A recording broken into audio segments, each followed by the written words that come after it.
Te kebenikong halo kamat kabede ka jingwen kam sipor yau sekretari jam ka council ba di Simyong. Tina kalian kajung ila karen sai ba kani baro kajing ja kade nakadaw kadan ka jing bombiang hagar kom trikam lani kata ka prosedur trikam po office hakaba ya ka kremda approve na kalian do isi na kalian IM in charge berkunjul na kalian CM harba ide bat ka jing pelak dan jing sign jam sekali ya ka affidavit dan ka approval ka affidavit kemudian file saya ikut la suspend dia panggil apa jing saya bat la kata ka affidavit kadan jing ide ni bat kata jing saya suspend ya kan ni ila dan saya ba yung kamdan jing ide kadai betang ka prosedur lapse mod kata itang ka jing trikam ka jing duko akan kong trikam ka ba klemda ya lemba juga isi te nila panjik saya ka affidavit ru dan kalian dulu yang main saya kopi ini ba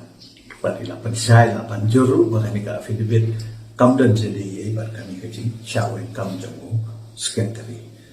tingila panjik saya ru aga bede ba ka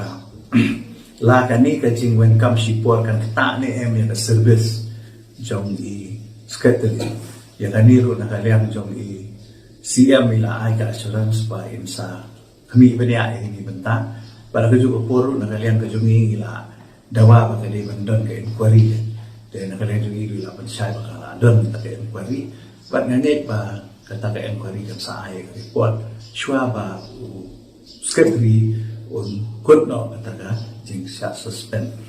ya ina kakao kanu ka benta haga jing sojong asinan mo kalong haba hakikam ki bede hapo office ya kata mlalai ki judon ki jing duna nang nang tai teng duna ki officer teng duna ru wat na kalian jong ki estate member na ni jong CM te ka pamut ladalong te ni kabadang day ban yang penbet